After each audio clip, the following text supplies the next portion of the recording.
Hello friends, मेरा नाम है अवनीश कुमार। मैं आज आपके लिए लाया हूँ एक इंटरेस्टिंग टॉपिक जिसका नाम है सर्वनाम, जिसको इंग्लिश में कहते हैं प्रोनाउन। इससे पहले मैंने संज्ञा पर यानी नाउन पे एक वीडियो बनाई थी और साथ ही साथ मैंने उसके भेद के लिए ट्रिक्स भी बनाई थी। इसी तरह मैंने इसके लिए भी लास्ट में ट्रिक बनाई है। और प्लीज़ वीडियो पूरी देखिएगा, स्किप मत करिएगा, कमेंट कीजिएगा, लाइक कीजिएगा, सब्सक्राइब कीजिएगा ताकि आपको इस तरह वीडियो और आसानी से मिल सके। तो आइए शुरू करते हैं सर्वनाम की परिभाषा से।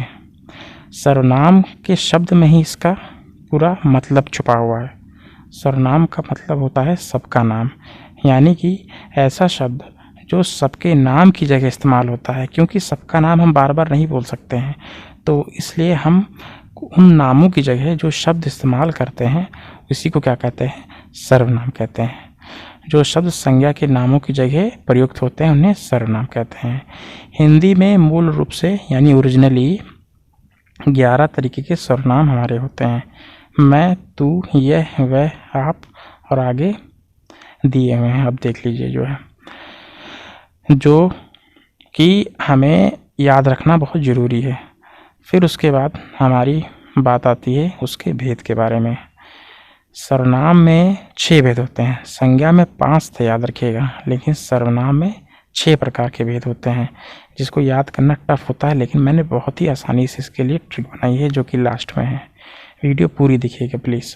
पहला है पुरुषवाचक सर्वनाम, दूसरा है निजवाचक सर्वनाम, तीसरा है निश्चयवाचक सर्वनाम, चौथा है अनिश्चयवाचक सर्वनाम, पाँचवा है संबंधवाचक सर्वनाम और आखिरी छठा है हमारा प्रश्नवाचक सर्वनाम। इन भेदों को मैंने एक एक करके बहुत ही बारीकी से अच्छे से समझाया है, जिसको आप पूरी तरीके से देखिएगा। और इन भेदों के भी भेद हैं, यानी पुरुषवाचक के 3 भेद हैं। तो वीडियो को पूरी देखिएगा और ध्यान से देखिएगा। ना समझ में आए तो एक बार फिर से रिपीट करिएगा, पढ़िएगा और समझ के पूरा वीडियो देखिएगा, स्किप मत करिएगा, नहीं तो आपको एक भी भेद समझ में नहीं आएंगे।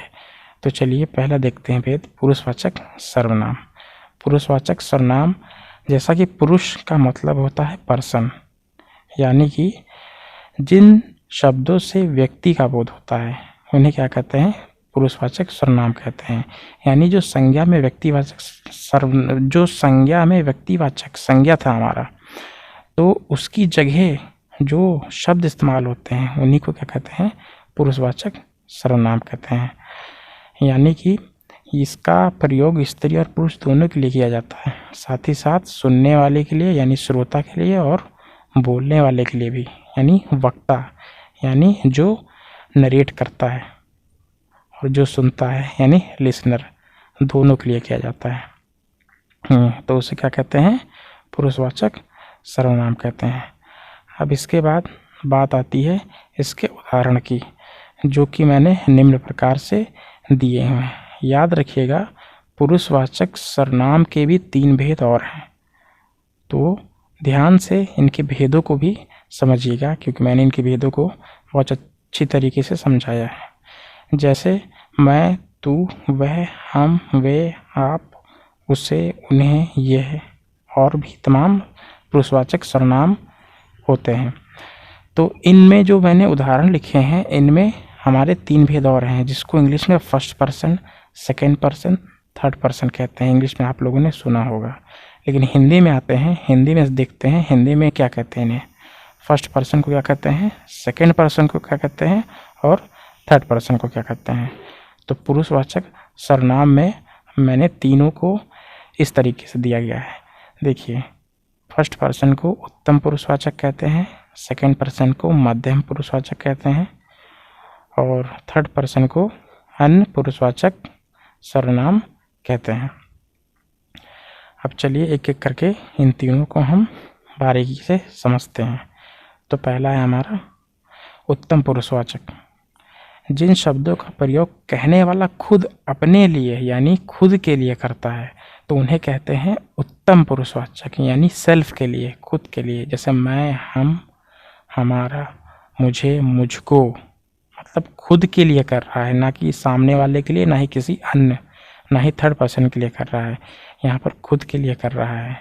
तो ध्यान से समझिएगा, फर्स्ट पर्सन जिसको हम लोग इंग्लिश में कहते हैं मी, आई, माई सेल्फ, इसी तरह हिंदी में होता है मैं, हम, हमारा, मुझे। तो ये हमारा हो गया उत्तम पुरुषवाचक।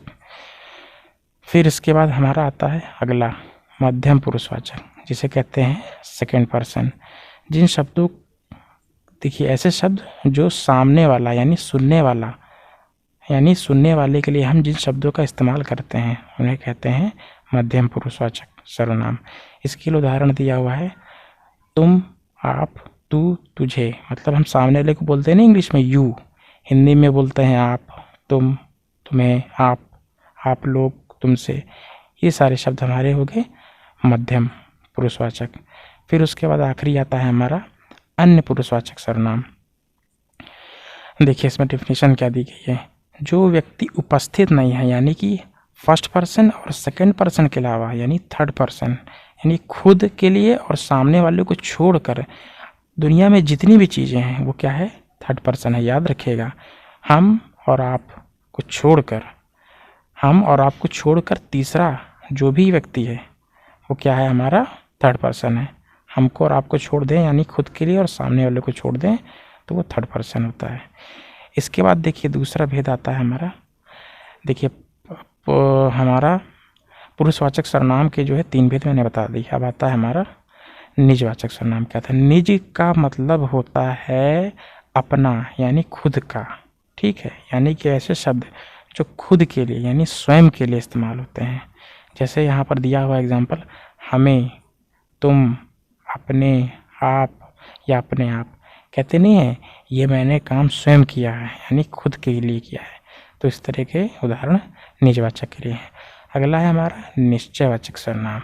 निश्चय का मतलब होता है डेफिनेट, जो चीज़ कन्फर्म हो। जैसे कहते नहीं है ये पुस्तक मेरी है, यानी कन्फर्म है कि हाँ ये पुस्तक किसकी है, मेरी है।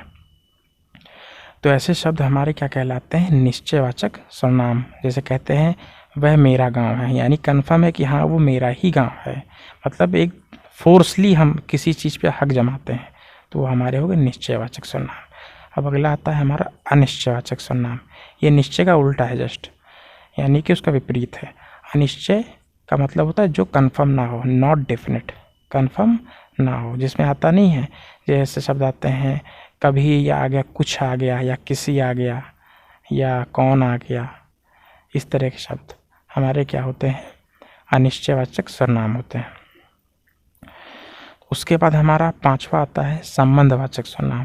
देखिए जिन शब्दों से संबंध का पता चलता है, आपसी संबंध, परस्पर का मतलब होता है म्यूचुअल इंग्लिश में, यानी आपसी, कोरिलेशन।